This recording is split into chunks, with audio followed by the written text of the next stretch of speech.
All right, everyone. The League Championship Series starts today. And if you think you can predict it, you can't.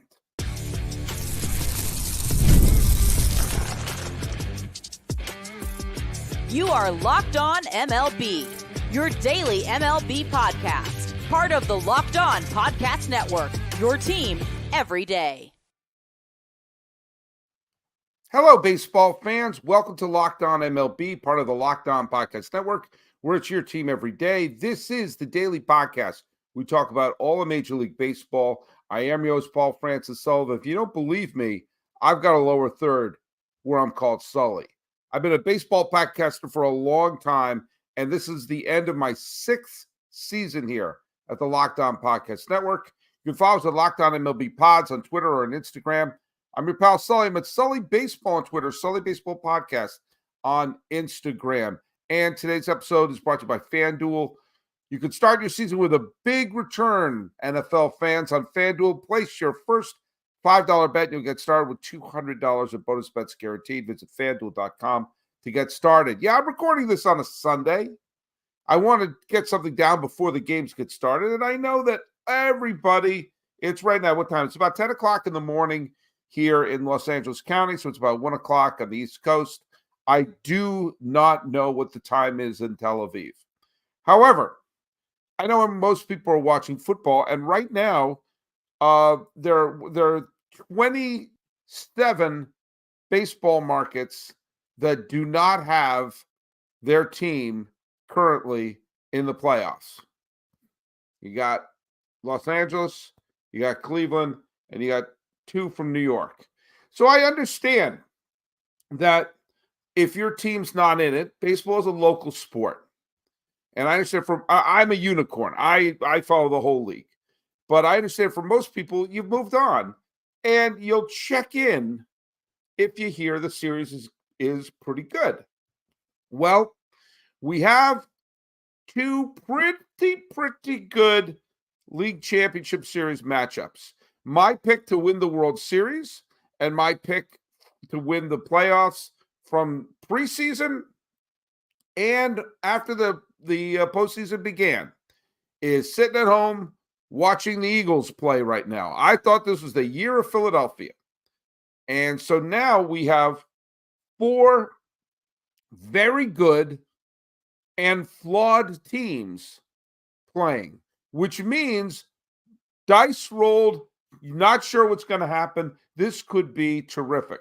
By the way, let's give the Dodgers a little bit of due. I didn't get a chance to do a Dodgers-Padres recap, and it's not even yesterday's news. It's 2-day-old news, but that sentence didn't make sense. But give the Dodgers a lot of credit for the bullpen game on Game 4, and then Yamamoto, who was just being raked over the coals here in Los Angeles County for wetting the bed in Game 1, and that he came out, and granted, no one's going to confuse what he did with Jack Morris in 1991, throwing 10 shutout innings in Game 7 of the World Series, but he did what he needed to do, which was give them a little bit of length and match Darvish inning for inning, and hope that the Dodgers can find that little opening in the armor against Darvish where they could, pierce it a little bit. They got the 2 solo home runs by people named Hernandez. And next thing you know, the law firm of Phillips, Vesia, Kopech, and Trinan got the Padres, who were the narrative. Got them hitless for the final 4 innings.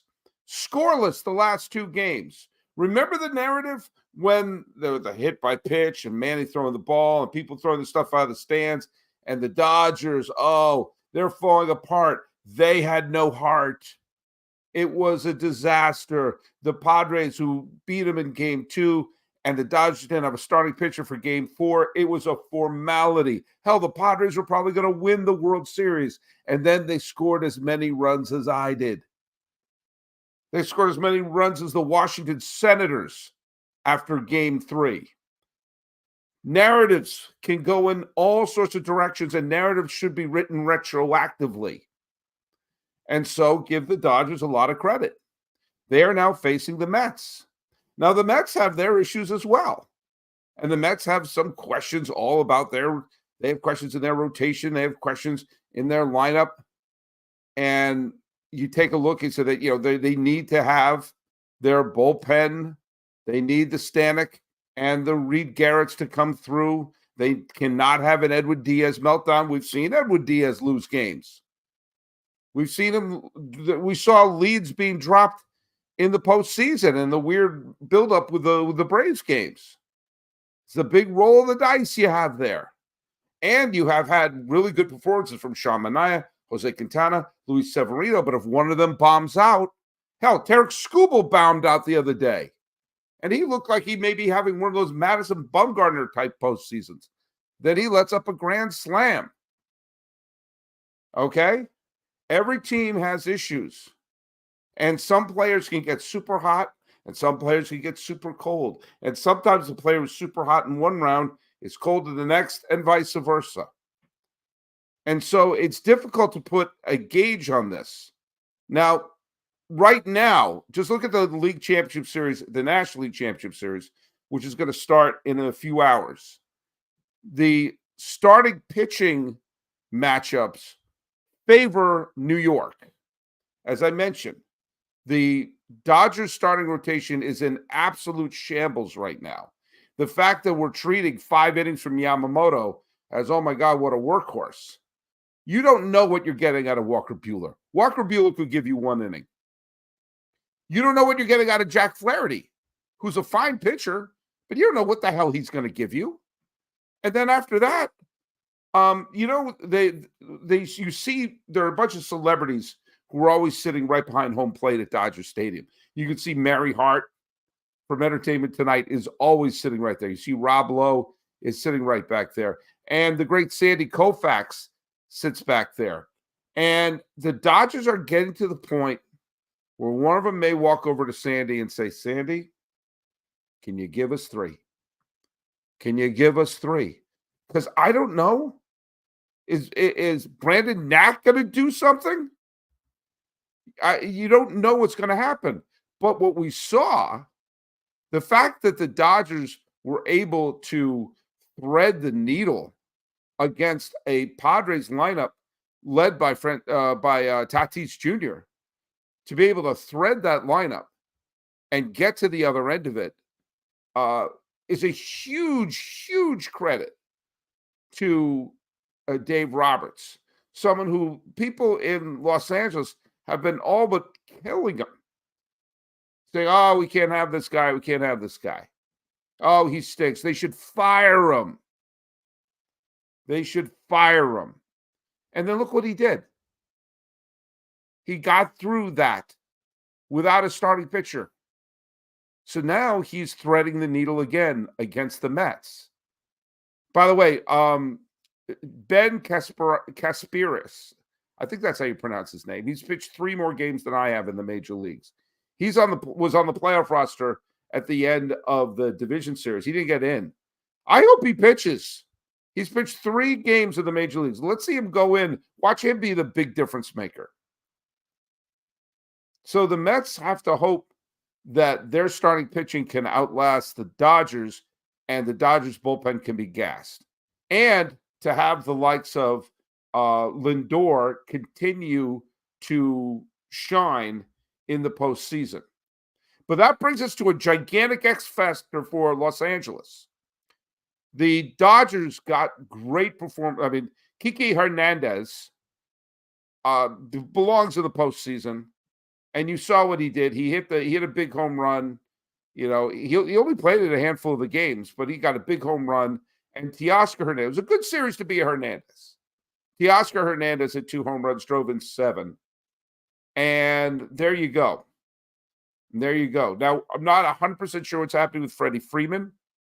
I'm not 100% sure if he's going to be in the starting lineup or not, whether or not, he's not going to DH. And you saw Mookie Betts start the postseason off a little bit lumpy, then hit a couple of home runs to get him back in the game. But here is the X factor. The Dodgers won a heavily contested series against a bitter rival And they really only got one big hit out of Ohtani. Ohtani hit the 3-run home run in game 1, and he drove one more run in the rest of the series. By all accounts, Shohei Ohtani was neutralized. He struck out, count it, folks, 10 times in a 5-game series and came up in some big moments and literally whiffed. They won with a neutralized Ohtani. Keep that in mind when I'm going to talk about the Yankees in a little bit. So with that in mind, if Ohtani wakes up and realizes, hey, I'm not in Anaheim anymore. I'm with a team that I had a mediocre 5-game stretch for him, and we're still made it to the League Championship Series. If you had told me that Ohtani was going to drive in one more run after the game 1 home run, and Freddie Freeman would have 0 runs batted in. After the Ohtani home run in game 1, Ohtani and Freeman combined for 1 run batted in. Stretch it out to Betts. After the game 1 home run, Ohtani, Freeman, and Betts combined for 4 runs batted in the final 5 games after the home running early in game 1. That's what the Padres did. And the Dodgers didn't have a starting pitcher in game 4. And they still made it to the League Championship Series. So if the Mets want to think that the blueprint is what happened with San Diego, keep in mind they have not seen the beasts be unleashed. If Ohtani has one of those stretches like we've seen him have, this could be a very different look. And if they can jump ahead and jump all over the Mets starting pitchers and turn it into a bullpen matchup, this could favor Los Angeles in an awful hurry. Today's episode of Locked On MLB is brought to you by Ibotta. Ibotta is a free app that gives you the most cash back every time you shop on hundreds of items, from groceries to beauty supplies and more. I use it for school supplies that I need in my classroom. It gives me money back. The average Ibotta user earns $256 a year cash back. Think of all the pencils that could buy. Other apps give you points that do not amount to diddly. With Ibotta, add your offers to the app, upload the receipt, and you get real cash that you can cash out to your bank account, PayPal, or to gift cards.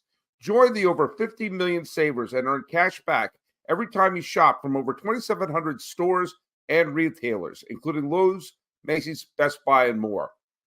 Right now, Ibotta is offering our listeners $5 just for trying Ibotta by using the code LOCKEDONMLB when you register.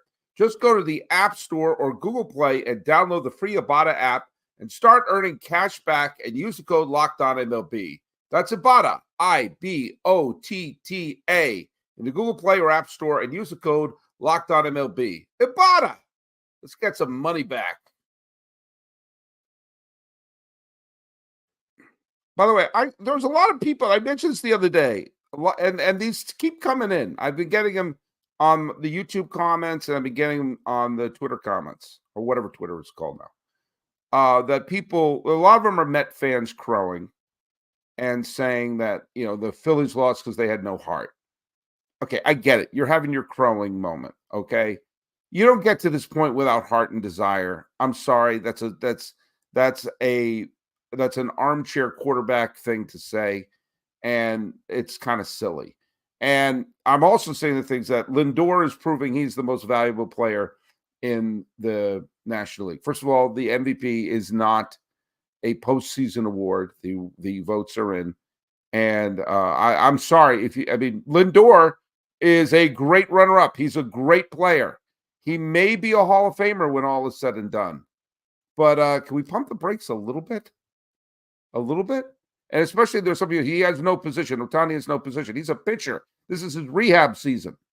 But also, keep in mind, the Padres went on a rampage. The Padres went on an absolute rampage in the second half of the season, and the Dodgers rotation was absolutely decimated. And yet, not for one day after Memorial Day when the Padres were on this great second half rampage, not for one day did they catch the Dodgers. And the Dodgers had tons of injuries. The Dodgers had huge question marks in their bullpen for a while and their starting rotation to this day. And they never yielded the division for even a single day for a team on an absolute rampage because Ohtani was going banana boats. So let's again, Ohtani is the MVP. We all have to deal with that. Judge is going to be the MVP of the American League. I don't think that's a very controversial statement on my behalf. But like Ohtani, Judge was basically neutralized in the division series against Kansas City. And now I said this the other day, the key for Cleveland to defeat the Yankees, who are rightfully favored. The Yankees are rightfully favored, but they shouldn't be favored by much. These are two teams that were neck and neck for the best record of the American League for a long time. And both teams have really, really, really big strengths. Now, Judge had a bad division series. He batted 151. His OPS was 620. He had one extra base hit. In fact, if you go back to the league championship series of 2022, in his last two postseason series, Judge has combined for 3 hits. He's had 3 hits in his last 8 postseason games, where the Yankees got swept by Houston and they beat Kansas City. Judge has really only since 2019, he's not been a very good postseason player. It's tough to say 2021 because that was a wild card game. It's one game. But he bombed in a couple of postseasons that he's played in. And he knows that. And that's one of the things that would make a Yankee-Dodger World Series intriguing. Not saying I'm rooting for that. Anyone who knows me knows that I'm a native New Englander. So rooting for the Yankees is not high on my priority list right now. But to see the two best players in baseball collide like Rams would be something else. Ohtani and Judge on the big stage. Of course, the narrative, which is sitting right there, is Cleveland has the longest World Series drought of any fan base. And I have to phrase it like that because Washington was able to wipe out their World Series drought in 2019, and Milwaukee has a World Series drought going back to the 1957 Braves. But it's pretty easy to point to as the longest drought of any of the major league franchises. Cleveland last won in 1948. 1948. And they can wipe that clean, which would then make Milwaukee the longest World Series drought. But then I digress. And Cleveland should be the great underdog story because their payroll is super low. They're a scrappy team and all this other stuff. But of course, there's a lot of people want to see the two biggest stars face off with LA and New York. Obviously, there's a lot of history there. And of course, there's a lot of people in New York who want to see a Subway Series. For the Guardians to win, they need to have some of their starters step up. They need to have some of their starting pitchers have to give them a little bit of length. I know I'm a broken record about this, but it's just the truth. You cannot rely on a bullpen coming in the 4th or 5th every freaking game. And so, I mean, I know you got Alex Cobb, who's coming off of injury. You got Tanner Bybee, who you have to treat with kid gloves. You got a lot of pitchers here who you're not sure what you're really going to get out of. But you have to see, can Matthew Boyd give you more than 4 innings? You have to do that at some point because going to Cade Smith in the 4th inning is not going to cut it. You can't have Emmanuel Clase throwing 6 inning saves. I'm sorry, freaking Goose Gossage and Raleigh Fingers. You can't do that every day because you didn't do that every day as well. You had pitchers going the distance. I mean, freaking Shane Bieber is sitting on the sideline going, God, what do I have to do? What do I have to do? Freaking Tristan McKenzie is sitting on the sideline. Carlos Carrasco is sitting on the sideline. All these pitchers are sitting on the freaking sideline. And Tanner Bybee is going, am I really going to be the going deep ace here? So they need some depth, and they also need to, obviously their bullpen is great, but they cannot have them be gassed. And they need the hitting machine that is Kwan to keep going. And they also need Jose Ramirez to pick it up. We got on Ohtani, we got on Judge. Now let's get on Ramirez. Now, Ramirez is not going to win the MVP, but he's an MVP candidate. And he had a rotten, save for the home, he did hit a home run, a key home run, but he had a pretty unproductive series against Detroit. So we're going to have to see. We're going to have to see exactly what is going on here with Cleveland. They have to get some length, make sure the bullpen doesn't get gassed. And as I mentioned before, they have to throw strikes. They can't walk Yankees. The Yankees need to make sure that Garrett Cole is Garrett Cole from Game 4 and not Garrett Cole from Game 1. And they need Judge to pick it up. If Cleveland throws strikes and neutralizes Judge, Cleveland will win. Absolutely. If Judge hits like he did in Kansas City and the Cleveland pitchers throw strikes, there won't be runners on for Verdugo and Chaz Chisholm to drive home. But the Yankees have one big ace up their sleeve, which is Garrett Cole. And if Cole pitches like an ace, then I'm going to lean towards the Yankees. I'm leaning towards the Yankees, not as a fan, just as a prediction. I think the Yankees are going to win the series. I'm rooting. I'll just say it. It's not a big surprise that I'm not rooting for the Yankees to win, but I think they will. I also think Los Angeles will win against the Mets. I think the World Series is going to be the Yankees versus the Dodgers. It could just as easily be Cleveland versus the Mets.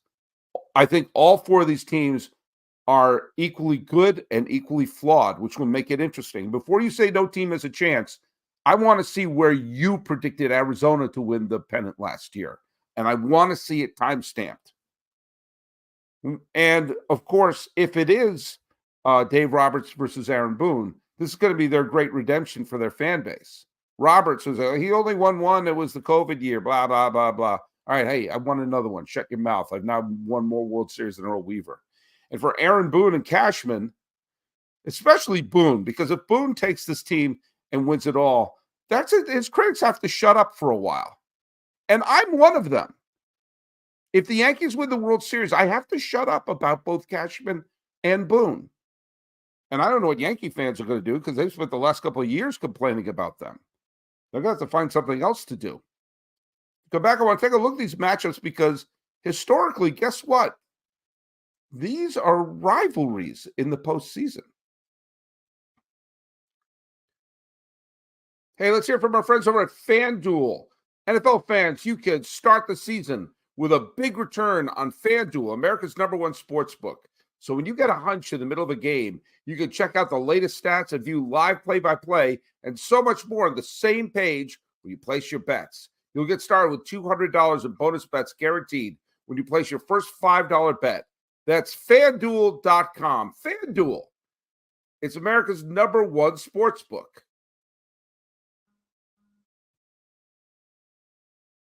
I'm doing today's episode as a live stream, and one of my listeners is Yuki Matsui. No relation. Or maybe you are a relation. Are you a relation? And by that, I mean to either Hideki or to Cass. Sully, I know you apologized to the Mets many times, but may the Mets get one more apology. I'm sorry. I'm sorry. I saw your terrible start and thought one good month wasn't good enough to not jump into the trade deadline. I apologize that I saw a seller's market and a chance for the Mets to build upon that. I didn't see it. I didn't see it. By the way, someone criticized my apology, saying like, oh, you apologized, but then you kept saying why you said it. Yeah, I'm going to do that. I'm going to say this was my logic behind it. I was wrong. I was wrong. Please, Met fans, please forgive me. Speaking of bitter fans, Craig Brindle says, as a Cub fan, I'm rooting for Cleveland this postseason. Buck the Brewers. Yeah, because Brewers fans have had it so good. It's been so good. Justin Lamas says, can't wait to watch the NLCS. I got Los Angeles in 6 being a bit of a homer. Good for you. Good for you. And thanks for listening, Justin, Yuki, Craig, and everyone else who's on the live stream. Hey, you don't think about Cleveland and New York, the New York Yankees, the Cleveland Indians or Guardians, they were called the Indians before, as being great postseason rivals. And then you don't really think of and maybe some of you think of the Dodgers and Mets, but the Yankees and the Cleveland franchise, however you want to call them, have had some interesting meetings in the postseason. I find it very interesting that we don't think about them as great rivals, but then again, people brought up Kansas City, how they were a great rivalry with the Yankees in the 70s. Well, there've been a bunch of times the Yankees and Cleveland have locked antlers. In 1997, when the Yankees were the defending World Series champs, and Cleveland won the division but had a little bit of a down year, Cleveland wound up stunning the Yankees, partly because of a Sandy Alomar Jr. game-tying home run off of Mariano Rivera in Game 4 of that division series, and then a absolutely tense Game 5, which turned out to be a one-run game, with Bernie Williams hitting a fly ball with a tying run, pinch runner Scott Pose at second base. And that was a year where Cleveland was not their best team by any stretch of the imagination, but they want to go into the World Series. Cleveland and New York met the next year in the ALCS. That was the year that they had that wild extra inning game where Cleveland won and Chuck Knobloch was blowing a bubble at second base, arguing with an umpire while Enrique Wilson came stumbling and bumbling. And that was also the year that El Duque Hernandez basically saved the 1998 Yankees. The 1998 Yankees, considered by so many to be the greatest team of that era, with El Duque Hernandez made his first postseason start with the Yankees down 2-1. If El Duque lost that game, the Yankees would have been down 3-1 against Cleveland. And as great as they would have been facing elimination. El Duque pitched a great game, and then David Wells wound up being the MVP of the ALCS, and they went on to win the World Series. They met up a couple other times. They met during the COVID year where they played a game in the rain. They met in 2007 when Jabba Chamberlain was covered in midges. They met in 2022 where Cleveland had a wild walk-off come from behind. They won an extra inning game at Yankee Stadium, a walk-off game in Game 3, but then Garrett Cole and Nestor Cortez came back and won the final 2 games, sending the Yankees to the League Championship Series. But there are a lot of great memories of those series. And then the Mets and the Dodgers, obviously those two teams are linked because the Mets exist so there could be a National League team in New York for all of the Dodger and Giant fans who refused to become Yankee fans. It's actually a lot more complicated than that. It involved the Continental League. It involved Robert Moses and the building of a stadium in Flushing Meadows. There's a lot of political things and things behind the scene that led to the creation of the Mets. But I like to romanticize it was for the fans, even though that's BS. They met in the playoffs in 1988 when the Mets had one of the greatest teams I've ever seen, and the Dodgers were held together by wire tape and Band-Aids. And Mike Scioscia homered off with Dwight Gooden, and Kirk Gibson wound up hitting a home run in extra innings in one of the wildest games. Game 4 is one of the most underappreciated postseason games in baseball history. And Oral Hershiser came out of the bullpen to save it. Hershiser threw the complete game victory. Dodgers went on to win the game in the World Series. You saw them match up again in 2006 when the Mets swept them. And in a weird play, the Dodgers had 2 runners thrown out at home on the same play. I think it was Jeff Kent and J.D. Drew. I may have to look that up, but it was weird. The Mets swept them before the Mets were upset by St. Louis in the League Championship Series. Upsets happen all the time. Don't think no team, and there's no overwhelming favor this year's League Championship Series. They met again in 2015, And that was a year when Clayton Kershaw pitched a great game to save the season. Wow. I bet you'd never heard people say that. They never give him credit. But that was the Daniel Murphy series, and he wound up hitting the big home run off of Zach Greinke in Game 5, and the Mets went on to win the pennant. A lot of great games. A lot of great games between the Dodgers and the Mets in the postseason and Cleveland and the New York Yankees in the postseason. And will we have more? I have a feeling we will. This is not who I want. This is what I'm predicting. I think the Yankees are going to win in 6 games, and I think the Dodgers are going to win in 7. Those are my predictions. And as you can tell, because I picked the Phillies, my predictions tend to be god-awful. So let's stop predicting and get right to it. Thanks for those who are watching in there. But Yuki Matsui has made a very brave prediction. I predict the Mets player will be injured by garbage thrown on the field in L.A. Let's hope that doesn't say. Wait, what did I say? Wait, I said Mets, Freudian slip. Sorry. Yeah, I spoke too fast. I do think the World Series is going to be Yankees-Dodgers. That's not necessarily what I want. I'm just telling you what I'm predicting. But we'll see. Let's have fun. The games are starting in just a few hours. So follow us on Locked On MLB Pods on Twitter or whatever it's called now, and on Instagram. I'm your pal Sully. I'm at SullyBaseball on Twitter, SullyBaseball Podcast on Instagram. Check out the feed. I'm going to be updating it all the time. This has been Locked On MLB with a preview for the League Championship Series. I am your host, Paul Francis Sullivan. Please call me Sully.